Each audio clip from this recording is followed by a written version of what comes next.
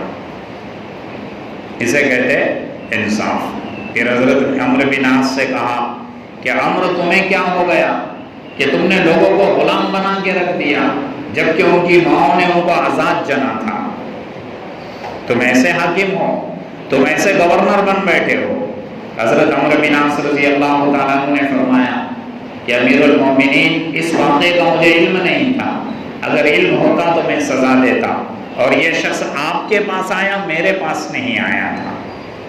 یہ ہے انصاف۔ خود کی ذات کے متعلق حضرت عمر فاروق رضی اللہ تعالیٰ عنہ کا انصاف کیسا؟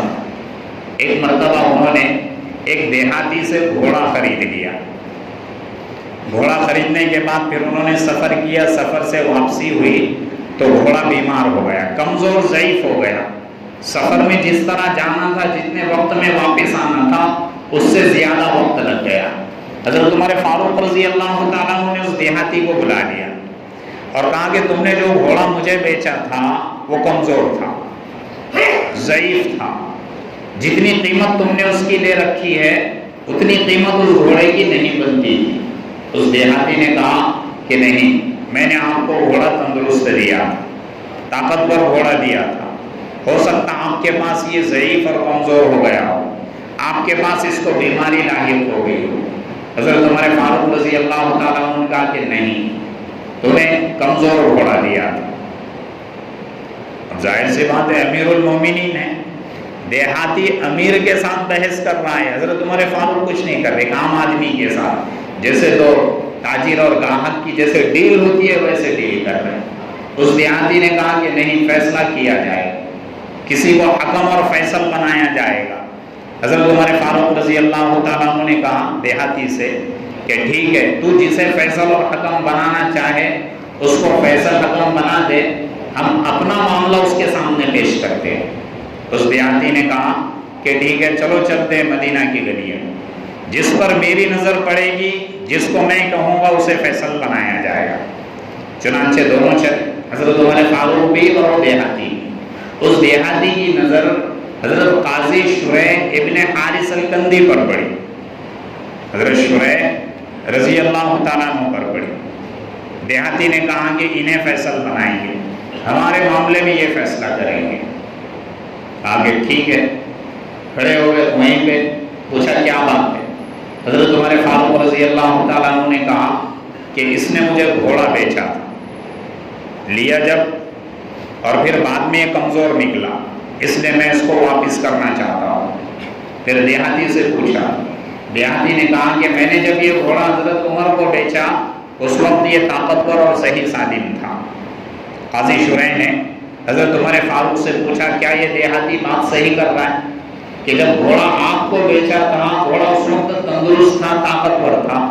حضرت عمر فاروق نے کہا کہ ہاں، اس وقت تو طاقتور اور تندرست تھا۔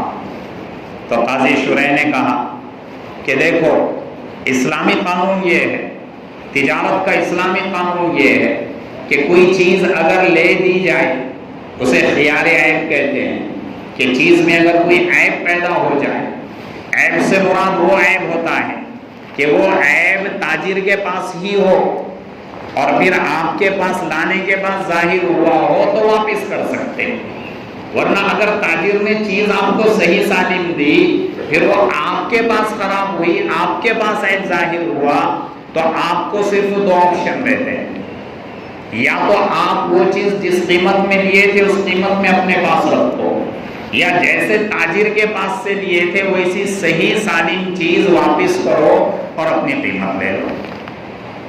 یہ اسلامی قانون، اسلامی ضابطہ جسے خیار عیب کہتے ہیں۔ حضرت عمر فاروق رضی اللہ تعالیٰ عنہ نے کہا کہ نہیں، جب میں نے گھوڑا خریدا تھا صحیح سالم تھا۔ تو قاضی شریح نے کہا کہ پھر فیصلہ اسلام کے مطابق ہوگا، اسلامی قانون کے مطابق ہوگا کہ آپ مکلف نہیں ہیں اس گھوڑے کو واپس کرنے کے، دیہاتی کو جو قیمت دے رکھی ہے اس کے پاس رہے گی، گھوڑا آپ کے پاس رہے گا۔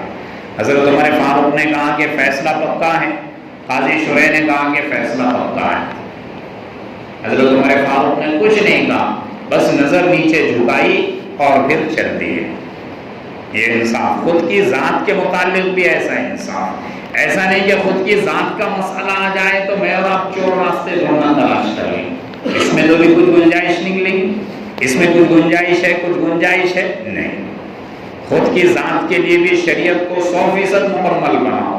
اسے کہتے ہیں انصاف، خود کی ذات کے ساتھ انصاف. پھر حضرت عمر فاروق رضی اللہ تعالیٰ عنہ نے قاضی شرح کے کندھے پہ ہاتھ رکھا، کہا کہ اتنا بڑا قاضی، اتنا منصف مزاج جسٹس اور جج مجھے نہیں مل سکتا، چلو میں تمہیں کوفہ کا جج بنا دیتا ہوں. حضرت عمر فاروق نے انہیں جسٹس بنایا. لگاتار 60 سال تک اسلامی قانون کو نافذ کرتے رہے. 60 سال تک. حضرت عمر فاروق کے بعد عثمان کا زمانہ آیا، علی کا زمانہ آیا، امیر معاویہ کا زمانہ آیا، خلافت بنی امیہ چلی. 60 سال تک ان کو کسی نے منصب جج پہ سے نہیں اتارا، منصب قضا سے نہیں اتارا. جب آپ 107 سال کے ہو گئے، 107 سال کے ہو گئے تو خلافت بنی امیہ میں سے کسی شخص نے کہا کہ اب آپ کی بصارت کم ہو رہی ہے، آپ کی طبیعت میں اضمحلال آ رہا ہے، چنانچہ آپ اس عہدے سے دستبردار ہو جائے تو بہتر ہے. جب اس شخص نے کہا تو آپ نے ریزائن دے دیا. قاضی شرح، ان کی ایک مستقل کتاب ہے کہ حضرت شرح کے فیصلے شریعت کی روشنی میں